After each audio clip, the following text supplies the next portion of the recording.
मीरा ने किससे प्यार किया? किसी लड़के से किया, जगत के पालनहार से ना किया। जो लोगों को जानकारी नहीं है तो वो आज के लड़का लड़की क्या करते हैं, अरे तुम मेरी राधा बन जाओ। ये तो केवल भ्रमित कर रहे हैं लोग राधा के नाम पे समाज को। आज की आधुनिकता के नाम पे ये नहीं कि जो अच्छा लगा, माई लाइफ माई चॉइस का है भैया। भाई थोड़ी कोई परंपरा भी है कि नहीं? अब मैं जाके वहां कैमरा घुमाने लग जाऊं तो कुछ ना आएगा। भाई जिसकी जो व्यवस्था है उसको रहने दो। वो तो पति पत्नी है ना राधा कृष्ण, और पति पत्नी खूब प्यार करें, आपको क्या दिक्कत है? उनकी कृष्ण जी की पत्नी थी राधा जी। हाँ, आपने नहीं पढ़ा? आज हमारे देश में मुगल आए तो क्या मुगल स्त्रियों को लेकर आए थे? वो सारे मुगल आए और भारत की स्त्रियों पर अत्याचार किया, और भारत की स्त्रियों से उन्होंने संतान उत्पत्ति। जातियां कोई मैंने नहीं बनाई, वेदों में लिखा ब्राह्मणों से मुखमासीद बाहु राजन्यः कृता ऊरु तदस्य जद वैश्यः पदभ्यां शूद्रो अजायत। ये मैंने नहीं बनाई। भगवान के मुख से ब्राह्मण, भुजाओं से क्षत्रिय, जंघाओं से वैश्य, चरणों से शूद्र का प्राकट्य हुआ। ये मैं नहीं कह रहा, वेद कह रहे हैं। तुम हो एक अगोचर सबके प्राण। तो सब आप जो प्राण ले रही हो मेरी बहन, ऑक्सीजन, तुम्हारे भी पति भगवान ही हैं। और ये भैया खड़े हैं, इनके पति भी भगवान। नमस्कार दोस्तों, आप सभी का स्वागत है आज की हमारी इस वीडियो में। इस वीडियो को बिल्कुल भी स्किप मत करना दोस्तों। अगर आप अनिरुद्धाचार्य महाराज जी को फॉलो करते हो तो यह वीडियो बहुत ही इंपॉर्टेंट है। इस वीडियो में महाराज जी ने इंटरकास्ट मैरिज को लेकर जो कहा है आपको जरूर सुनना चाहिए। साथ ही साथ मीराबाई और भगवान श्री कृष्ण के बारे में, और उसके साथ साथ राधा और कृष्ण जी के बारे में जो कहा है वो बहुत ही महत्वपूर्ण है।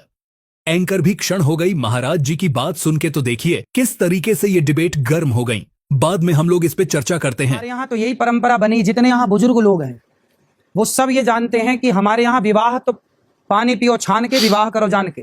कहावत है, सही बात है ना। विवाह के समय पे बहुत पड़ताल होती है, तुम्हारा गोत्र क्या है, तुम्हारा नाम क्या है, तुम्हारे बाप दादों का नाम क्या है। भाई ये विवाह है, कोई बाजार नहीं है कि हम आलू बैगन खरीद रहे हैं। सही बात। बेटी के लिए जीवन भर के लिए लड़का चुन रहे हैं, लड़की चुन रहे हैं। उसके लिए ब्राह्मण एक विचारधारा है। ब्राह्मण की विचारधारा वाली लड़की हो, ब्राह्मण की विचारधारा वाला लड़का हो तो दोनों का बढ़िया चलेगा। क्षत्रिय विचारधारा की लड़की हो, क्षत्रिय विचारधारा का लड़का हो। ये विचारधारा, ब्राह्मण क्या एक विचारधारा, क्षत्रिय क्या एक विचारधारा है, एक व्यवस्था है। और ये व्यवस्था क्या है कि ब्राह्मणों का विवाह ब्राह्मणों में, क्षत्रियों का क्षत्रियों में, वैश्यों का वैश्यों में। ये यदि हो गया तो क्या होगा? वर्ण संकरता फैलेगी। पुराणों में लिखा है कि भय वर्ण संकर सब भिन्न सेतु। सब लोग रामचरितमानस में उत्तरकांड में लिखी है ये बात कि भय वर्ण संकर सब। आज लगभग लोग वर्ण संकरी हो रहे हैं, और वर्ण संकरी जब होंगे तो क्या होगा?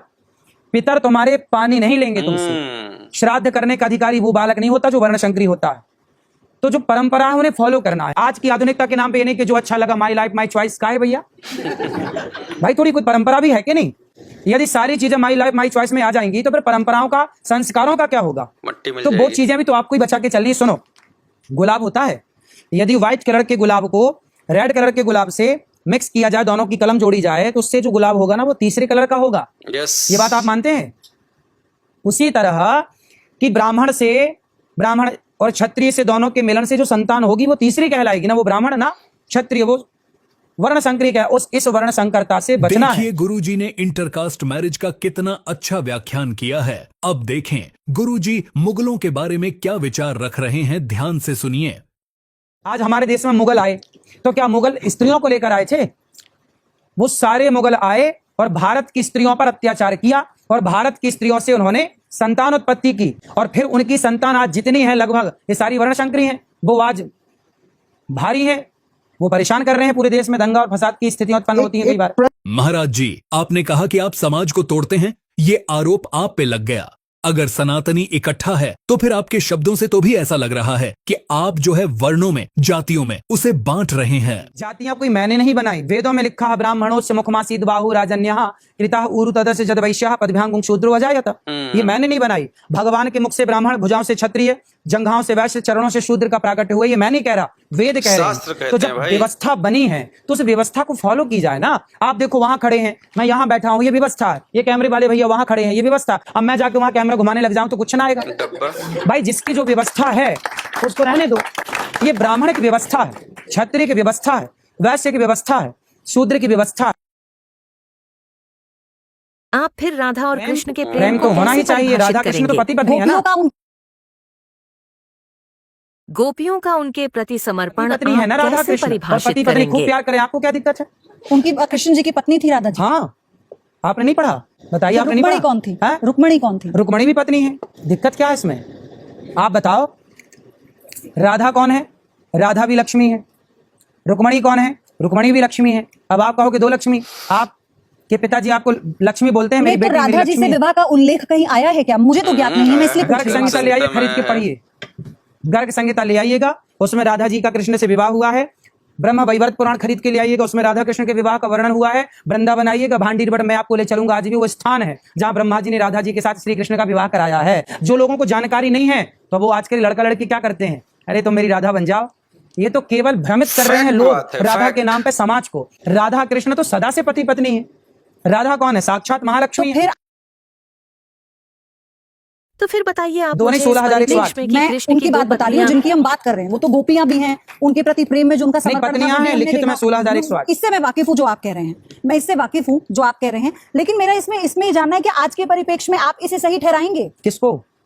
अनेक पत्नियों को? अच्छा,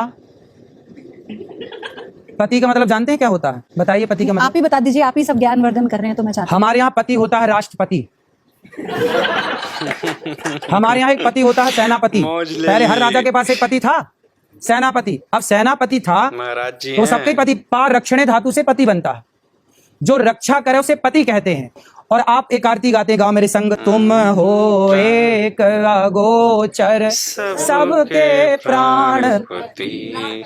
तो सब आप जो प्राण ले रही हो मेरी बहन, ऑक्सीजन, तुम्हारे भी पति भगवान ही हैं।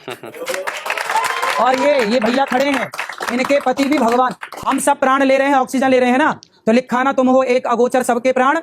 तो सबके पति पारक्षणे धातु से पति, जो रक्षा करे। हम सबकी रक्षा भगवान ही कर रहे हैं। अभी कोरोना काल में ऑक्सीजन के लिए मर गए लोग, तो भगवान सच ही तो बात। सबका पालन कर रहे हैं। तो भगवान सबके पति, मीराबाई ने पति रूप में चाहा कृष्ण को। आपको कोई ऐतराज मीरा से? तो फिर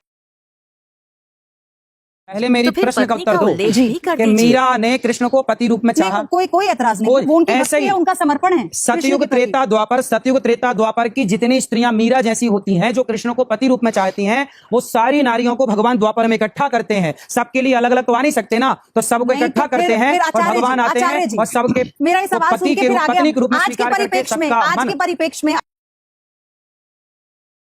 लेकिन आचार्य जी, अगर आज के परिप्रेक्ष्य में कोई लड़की इस तरह के प्रेम में हो तो उसका उल्लेख भाई, आप भगवान किस के तरह प्रति से रखे तो करेंगे? अच्छा है ना, जरा ये लेवल में बताइए। रह के क्या कर लेगी? सही बात, सही बात। भाई मीरा ने किससे प्यार किया? भगवान किसी लड़के से। से किया, जगत के पालनहार से ना किया। तो भगवान से प्यार करना कौन सा गुनाह है? जाकी रही भावना जैसी ते देखी। प्रभु मूरत देखी तिन तैसी। भगवान को आप पति रूप में चाहो, पिता रूप में चाहो, यशोदा ने पुत्र रूप में चाहा, द्रौपदी ने भाई के रूप में चाहा, अर्जुन ने मित्र के रूप में चाहा, जिसने जिस रूप में चाहा भगवान ने उसे उस रूप में दर्शन दिया। तो पति रूप में चाहा, पति रूप में तो देखा तो खैर, आपने पूरी वीडियो देखी। अगर यहाँ तक आप पहुंचे हैं तो वीडियो तक क्या कहना चाहेंगे?